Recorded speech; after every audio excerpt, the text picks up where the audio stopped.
It's in very small print, and so I'll read it out loud. But down the bottom of this logo is the FDA Center for Vet Medicine's mission, and that's protect public health and animal health. So that is sort of at the core of this whole issue, I think, in general, and honestly a lot of the conflict in trying to balance out different objectives and have a common goal and a common understanding of things. So, but that's sort of where CBM's coming from, is that we are really interested in animal health as well as public health. So from our mission standpoint, it would be a loss if we did something that did not benefit public health that was to the detriment of animal health. So what we're really interested in doing is making sure that we sort of optimize both of them. Proceed. Here's a brief outline of what we're going to go through. We're going to focus mainly on our core policy and the documents related to them, and end up with a little bit about the data collection and how we're going to monitor progress. This is I don't want this to be a throwaway slide because I think it captures some of the key points that folks have. It's sort of the few things that we can agree on, I think. One, it's complex and that there's a whole lot of different factors at play here with antimicrobial resistance. The one thing that's bulleted, whether it's acquired or naturally occurring, is that it makes this a really difficult thing to sort out and actually to mitigate risk in order to have a good outcome. The fact that it exists naturally in addition to what can be created. One of the few things that we can agree on is that the use of these products is a driver of acquired resistance. So it's not going to affect naturally occurring resistance, but use of these products is going to drive the acquisition of resistance, at least in a general sense. Folks on the public health side and the animal health side have somewhat come to terms on that general concept. But also included here, horticultural uses, frequently not mentioned in this conversation, but highlights the fact that there's more than just human hospital use and animal agriculture use. There's other veterinary uses, there's other agriculture uses, and there's a whole lot of other things as well. This third one is that we don't know it all. There's gaps in our understanding, and our understanding continues to evolve. There's new pieces of information coming up that may conflict with information that we previously had, and so sort of the gaps are changing. It's from a scientific standpoint, it's moving ground, so it makes messaging that much more difficult. But the bottom line for us is that even though there's a lot of challenges, even though there's a lot of complexity, even though there's a lot of uncertainty, that doesn't mean that there aren't some things that we can do, that we can agree on, that we can do to help mitigate the risk. So obviously we're here related to antimicrobial use in animal agriculture in particular as one subset of the overall issue. And that's been a contentious issue for the better part of half a century at this point in time.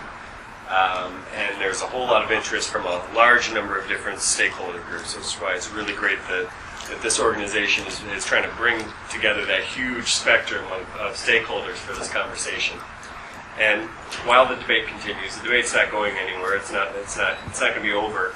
As one of our coaches has said, there are problems to be managed, or there's problems to be solved, and there's tensions to be managed.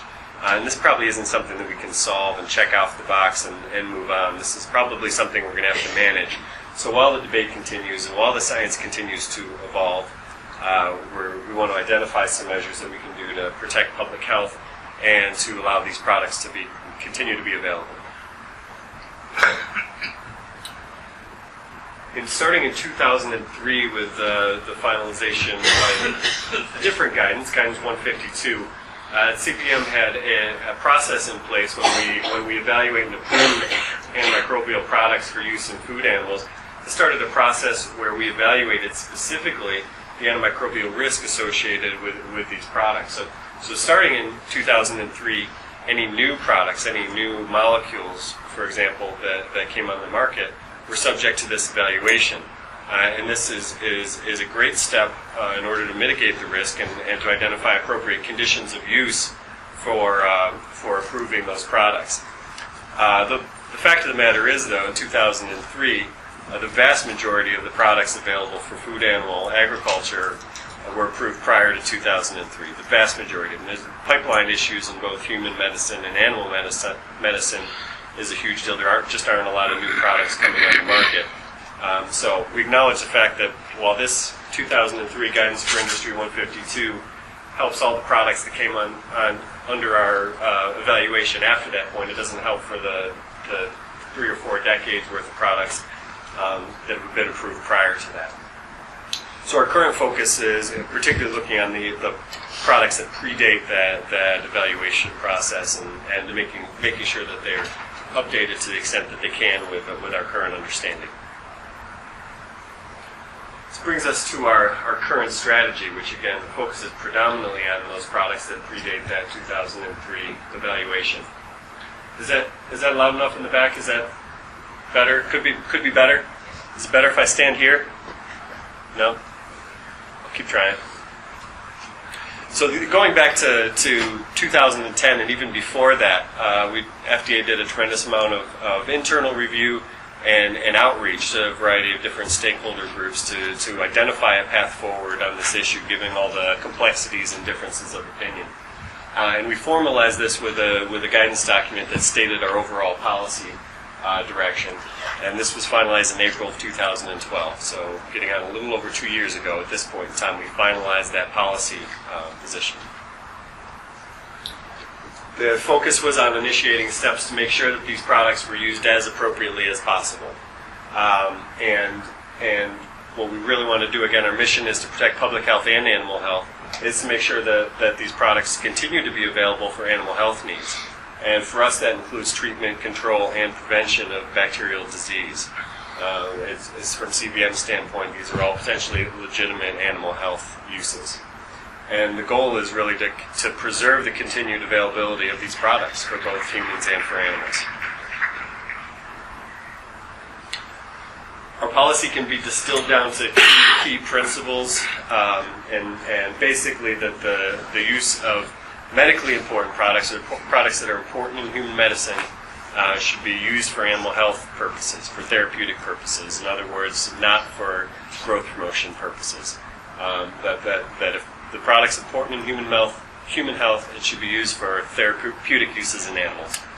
And the second key principle is increased veterinary oversight and consultation. So these two key principles summarize the entire policy statement.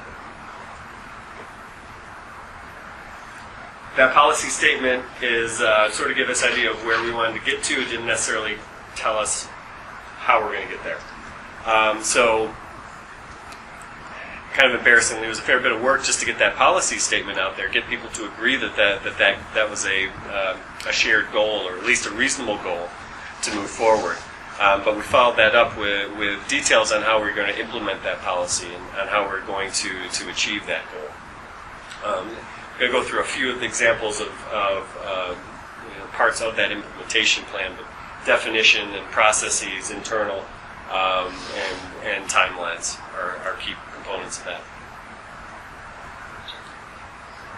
One very deliberate aspect of this policy is a somewhat restricted focus in terms of the scope of products that we're targeting initially. We really wanted to keep the focus on the public health benefit, that public health outcome.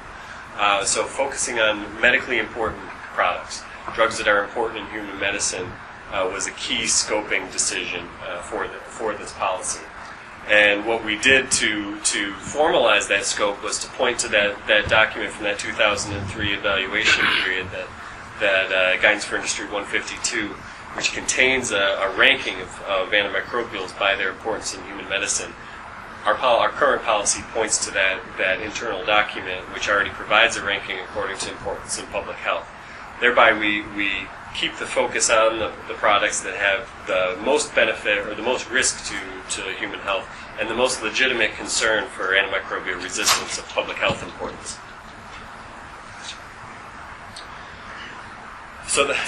Again, that restriction of scope on medically important was very deliberate and is a key part of focusing this policy on what's most important for us.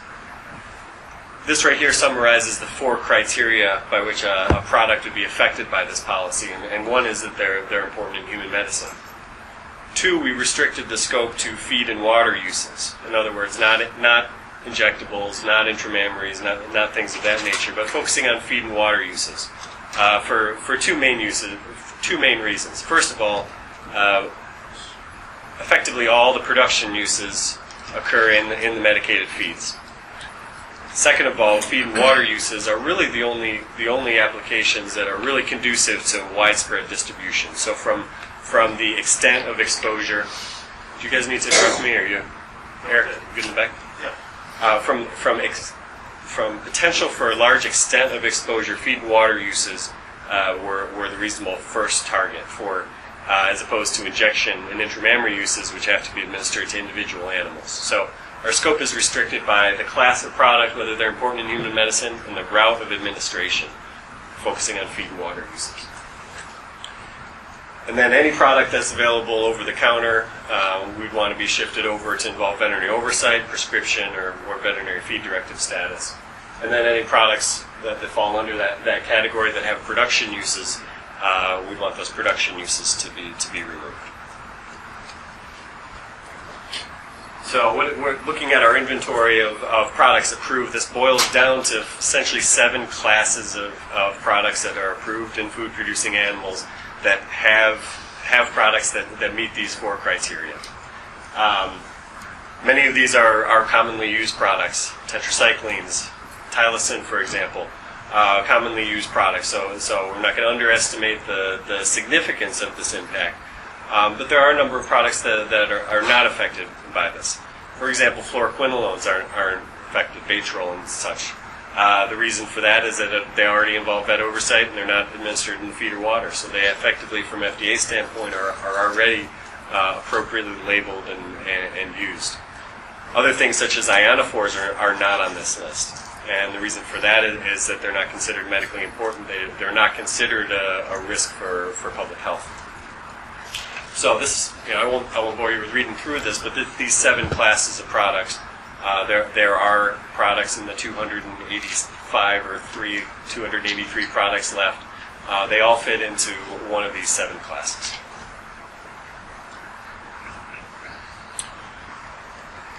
Again, with our mission, our dual mission to protect public health and animal health at the same time, if at all possible, and learning from the experiences of other places around the world who've been tackling these same sort of issues, one of the concerns that we had is that if we remove growth promotion claims, if there was in fact a legitimate animal health need that was being met by that use of that product, it could potentially be to the detriment of animal health if the producers no longer have an approved use of these products. So as part of our request to remove growth promotion uses, we've allowed for the possibility that if it's demonstrated, safety and efficacy is demonstrated, that drug companies could add a new therapeutic claim to and thereby minimize the risk to animal health with removing these production uses. So this implementation document, Guidance 213, provides some details about how drug sponsors can do that, effectively relying on information that has been developed over the past 20, 30, 40 years of use of these products. But to clarify that any new therapeutic uses would have to demonstrate safety and efficacy and would have to be labeled the conditions of use in keeping with our modern thinking regarding the use of these products.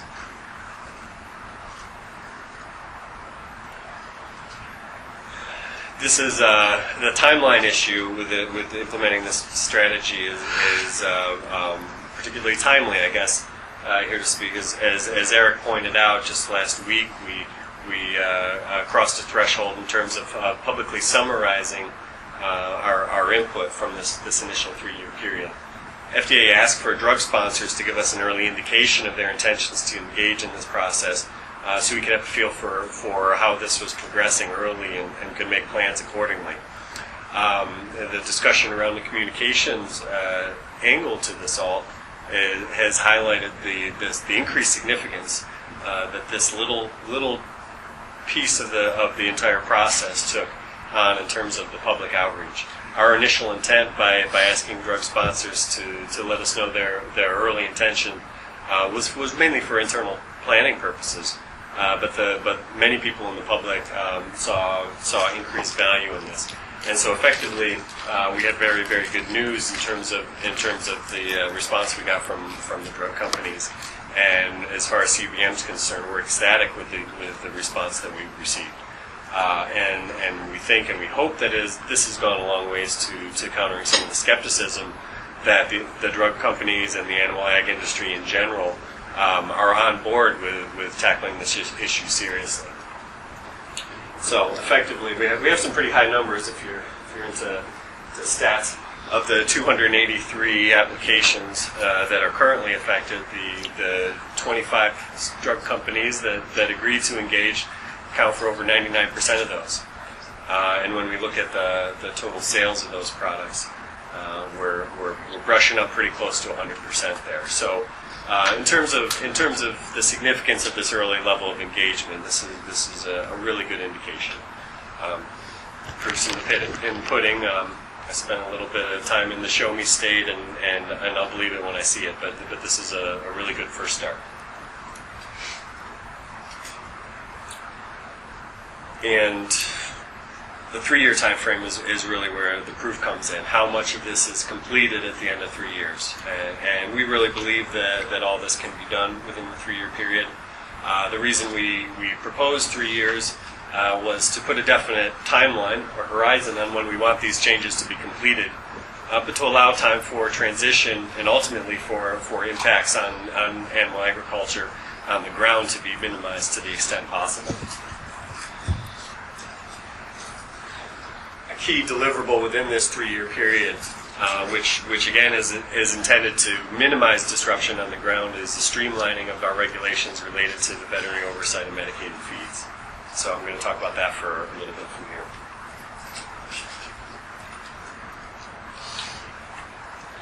Veterinary oversight is one of the 2 key principles. A lot of the focus initially over the last several years on this policy had been on the production use, on the growth promotion side of the policy.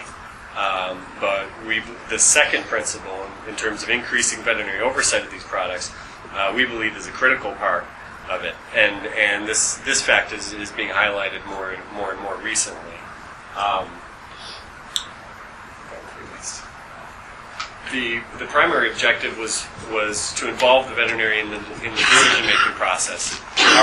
Our thinking of judicious use of these products, we use the term judicious to mean using these products only when appropriate for animal health needs. And the veterinarian, we believe, has an important area of expertise to add to the decision making of when there's a legitimate animal health risk, and how to use the products in a way that maximizes animal health and minimizes risks to the development of antimicrobial resistance, which is, as Gates highlighted, can be to the detriment of animal health itself in the case of resistant respiratory disease, in addition to human health down the road. What we don't want this to be is the vet to have to administer the products. We want to involve the vet in the decision-making process and not necessarily the administration of the drug. For practical purposes, what veterinary oversight means is moving from an over-the-counter access to the products, though, to something that requires a prescription or a veterinary feed directive order.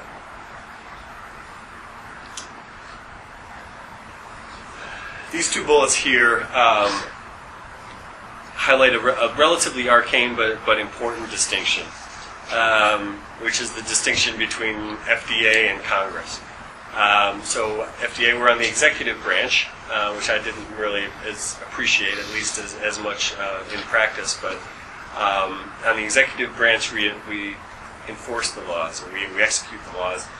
Congress gives them to us. So in this case, Congress passed a law in 1996 that effectively said that medicated feeds, veterinary oversight of medicated feeds, is to be regulated as such.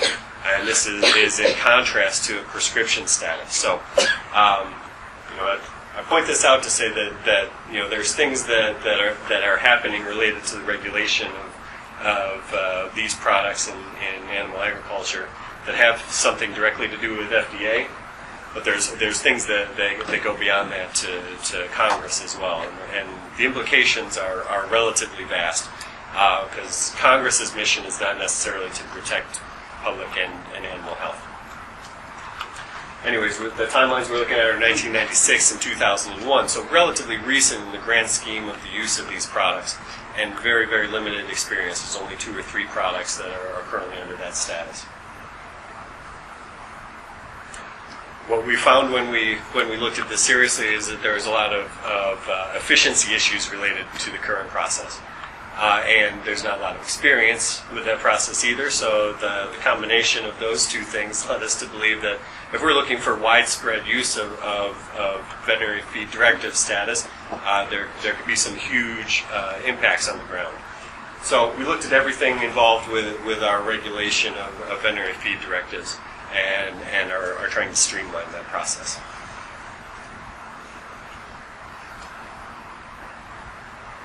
When we published, or when we finalized 213, finalized guidance 213, which again is our implementation, started our implementation of the strategy, at the same time we published a proposed rule that would make these efficiency changes to our veterinary feed directive regulation. I emphasize that was a proposed rule and is the 3rd iteration, I believe, of public input on our adjustments to this rule.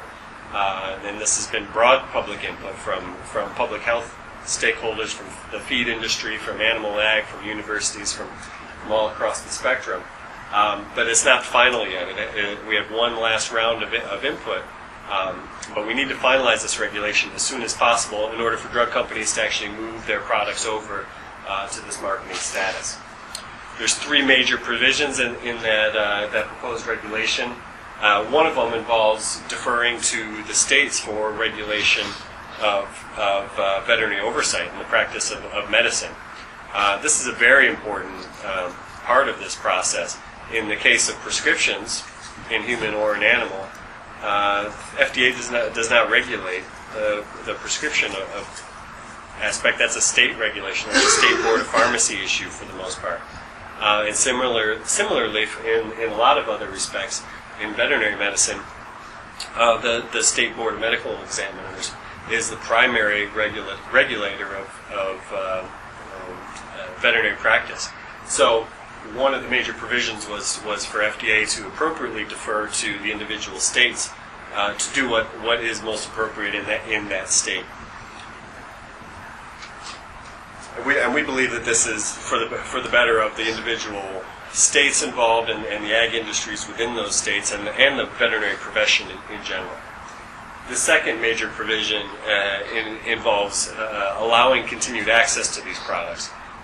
If we didn't make this change of classification, the availability of these products in unlicensed mills in particular, as they switched over to VFD, would be an issue. So we're changing up in order to facilitate continued availability effectively as these products have been available as they change in marketing status. And another kind of streamlining thing, we propose to reduce the record-keeping burden associated with these, again to just try to make it a little easier on the ground. A little example of how this kind of boils down in a scenario. And again, this is a proposed change. This isn't necessarily final yet, but under the current regulation, the vet has to write specifically how much feed is to be dispensed to the producer. In the proposed change, we're allowing for the vet to be that specific if they wish to, but to have the flexibility to issue a more broader order that could last up to 6 months, and to be limited by the approximate number of animals instead of the exact amount of feed. And this, we believe, could facilitate access to these products for appropriate animal health needs, but still give the oversight by the veterinarian and the decision-making regarding the use of these products to make sure that they're being used appropriately. So where does that leave us now in terms of next steps? The proposed rule is published. The proposed VFD rule is published in December. The 90-day comment period is closed, so we're analyzing those comments, drafting the final rule, and attempting to clear that as quickly as possible so that the changes to VFD status of medicated feeds can be completed by the drug sponsors as soon as possible. The other major activity is monitoring the process. And of course, we're going to be making changes as they come in through this period, and we are going to be assessing the impacts of those changes in a variety of ways. But communicating outward to the public is another key component of what we're going to be doing next. I'm going to talk briefly about both of those here. Some of the things that we have been encouraged and in some cases decided ourselves to push out to the public in terms of some transparency related to this process. One is listing all the products affected. And as I mentioned, there's almost 300 of them, individual products that are affected by this effort. The whole list is available on our website if you're interested in wading through that. Last week we published a summary of the 3-month notification of intentions to engage in the process. Very, very positive results on that. We're going to continue to notify the public, post on our website predominantly summaries of these changes as they occur over the next 2 3/4 years at this point. So if those again who are interested can look to our site for summaries of that updated regularly.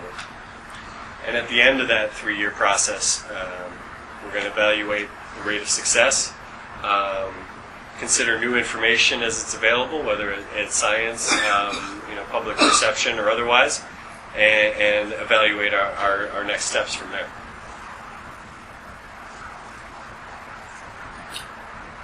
The point that Eric raised about what's the outcome of interest is very near and dear to me. A lot of the discussion domestically and particularly internationally has focused on what I believe to be an interim measure of success is the use of these products, or even less appropriately, the sales of these products, which may not even represent end use of these products. But the point is that there's a bunch of different things that we could measure as far as assessing the impacts. One, we can measure the number of sponsors who make the changes, going through our checklist and making sure that all the changes that we wanted to happen actually happen. Next, we can monitor any impacts on the sales of these products, seeing if these changes had any impact on the amount of product that's going out the door. A very crude measure, perhaps, but that's one thing that we could measure. One point of interest would be getting more information about how the products are actually used on the ground. It's conceivable to me that you can have exactly the same amount of product going out the door and used in a very, very different way, with perhaps very, very different impacts on antimicrobial resistance, which brings us to really the public health outcome of interest, which is antimicrobial resistance in the human population for public health, but also in the animal populations for animal health. And we have a great system in place with our National Antimicrobial Resistance Monitoring System for monitoring antimicrobial resistance in the food supply. Where we're focusing our efforts currently is on exploring ways to get better information about how these products are used on the farm in order to link changes in use practices and changes in resistance patterns, ideally. This is a longer-term, this will be a longer-term analysis, so looking for these trends will occur over a longer period of time than just a 3-year period. So as wrap-up, I wanted to highlight a few kind of common points of confusion or contention regarding this approach. We've frankly gotten a fair bit of criticism for taking a collaborative and voluntary approach. We have gotten overt criticism for not taking a mandatory approach, and we've taken criticism for being inclusive and collaborative on this. But our belief is, and I think we've shown some initial signs of that success, is that we can do more, faster, and better if we work together on this. And so we're committed to this process. We really believe that it'll work, and everything that we've heard from the drug companies is very, very encouraging. So Because again, the proof will be in the pudding. We'll see at the end of the 3-year period. But we took this voluntary and collaborative approach very, very deliberately. We do believe that working together is really the only way forward.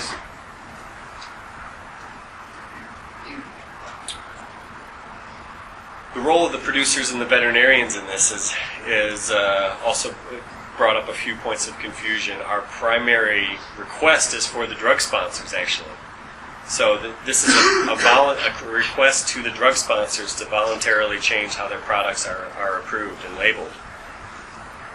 What this means is that once the drug companies can take or leave that offer, but if they come in and voluntarily make those changes, it's no longer really voluntary for the vets and the producers. Particularly when it comes to medicated feeds, it is illegal. It's according to Congress, it's illegal to use medicated feeds in an extra label manner. So if it's not written on the label, if it's not approved for that use, a medicated feed cannot be used in any other way legally. So for the vet and the producer's standpoint, as the production claims come off this product or it changes over to away from over-the-counter uses, it's illegal for the vet and the producer to use it that way anymore. So that's kind of, in a nutshell, where the distinction between the involvement of the drug companies and the sort of the trickle down, or what the real impact is on the producers and the veterinarians. And again, we're trying to minimize the negative consequences of that aspect of this to the extent that we can, and still achieve the outcome of interest.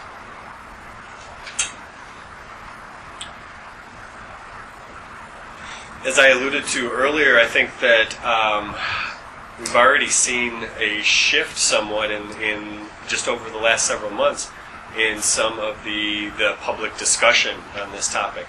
And for a long period of time, the focus had been on growth promotion uses, production uses. Already I'm starting to see this shift over to more and more focus on prevention.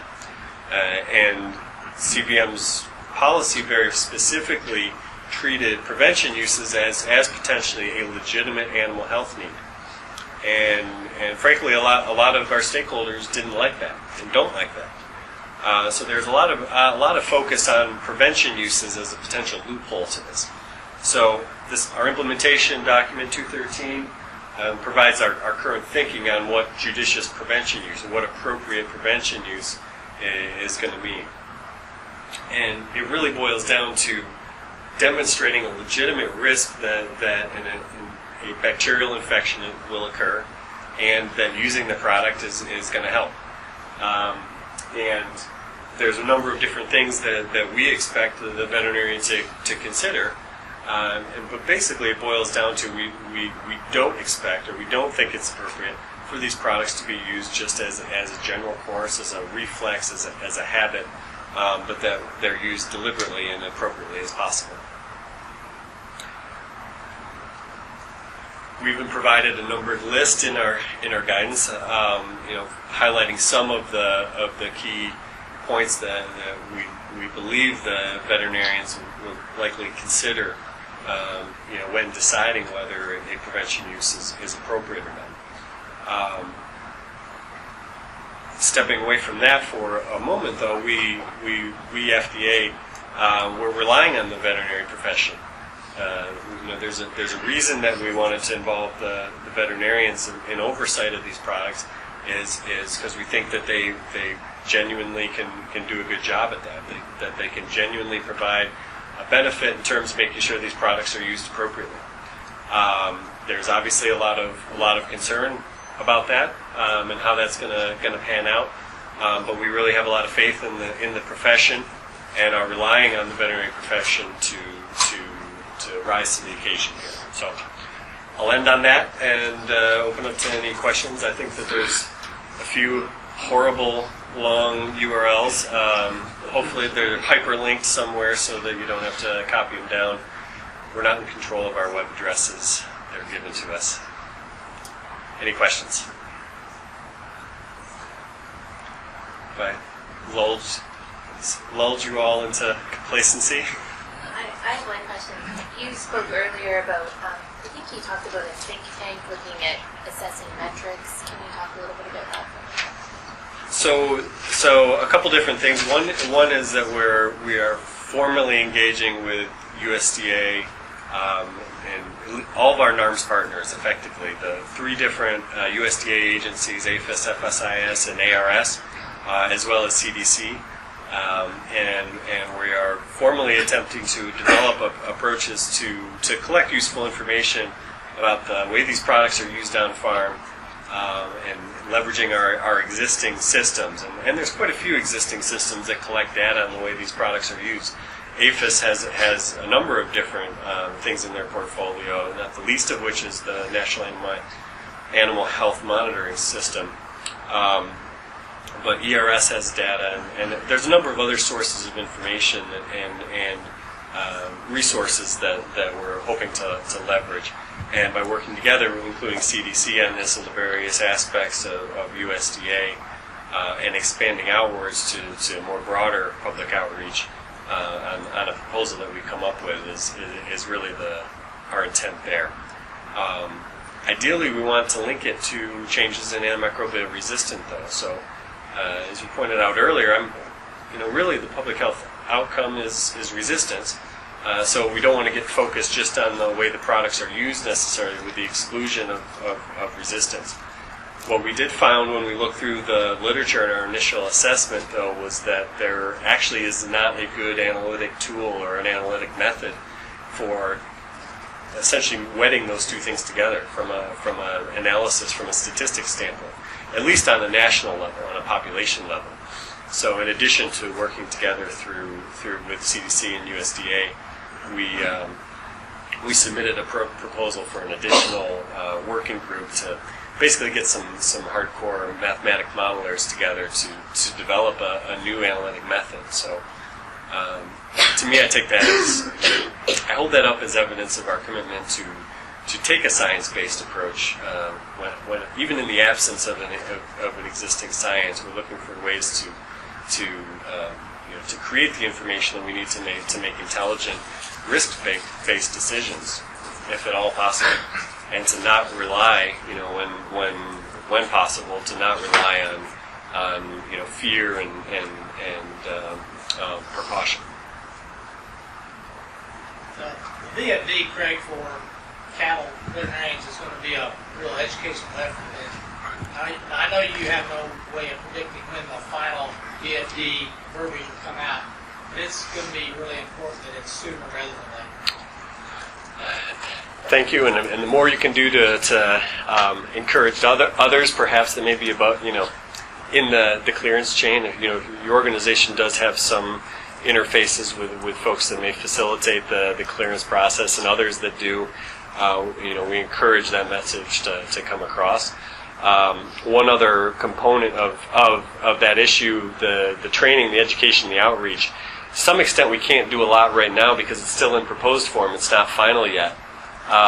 But as soon as it is, our intention is to perform a variety of different outreach, specifically to help train up folks in different aspects. And this is going to have to be species, commodity specific, targeted for the types of products that are involved in hogs, cattle. There's actually going to be some dairy milk replacers, for example, are going to be affected. So we're going to be performing targeted outreach to a variety of different folks, but we can't do that until this is finalized as well. So there will be a rush there at the end. We're probably going to be relying on a variety of different groups to help us bring folks together for that outreach, and maybe even help develop materials. But we do appreciate the need and the benefit of training folks up. There was a race back. So the question was and first it's bacteria resistance in bacteria versus resistance in parasites. There's resistance in parasites, and at CVM we do have a group that's looking specifically at antiparasitic resistance. I know firsthand that there's a lot of issues with products in a lot of different species. So we're in some respects handling those a little bit differently here. And probably a big part of that is that there isn't necessarily as clear, there isn't even as clear of a public health link to the antiparasitic resistance. But we do have some folks inside CVM, and I know there's a lot of folks in different universities that are focused on that. That's a really tough one, perhaps even tougher, in terms of a solution than antibacterial resistance. Apologies for coming in late. You may have covered this, but you mentioned at the end part about the stakeholders that weren't happy about being a voluntary and collaborative working as far as on this group. Who are those stakeholders? The extreme end of that bell curve that we're talking about. I think possibly the folks that don't want to solve the problem, or they want to perpetuate the problem. So I think some folks do have some legitimate concerns that or can't conceive of the idea that the drug companies would voluntarily make these changes to these products, or if they do make these changes that it won't be a real impact. So I think that it's predominantly coming from consumer groups and the some sectors of the consumer groups and the public health groups. But yeah, it's focused on the skepticism that folks are actually going to make these changes. December 2016, end of the manufacturing of the product or the end of the use? So the question was whether the end of the 3-year implementation period, in this case December of 2016, is the end of manufacture versus the end of the use of the products. Well, first of all, it is all voluntary, so it's not, it doesn't have force of law, but we would like it to be as clean as possible. There may be even some opportunities to wrap this up, far enough in advance of the end of that 3-year period that there's very little to be done there. The exact details of what it's actually going to look like in terms of how these changes are going to hit the marketplace are currently being worked out in collaboration with the animal pharmaceutical industry. We're working with them in a broader sense to figure out a way to do this in a way that works for all of us and to the extent possible minimize the disruption and the confusion in the marketplace. And just one part of that is that sort of disconnect between labels that exist in the marketplace, product that's already been manufactured, and so on and so forth. So we're working through those details, but as of right now today, we don't have a lockdown.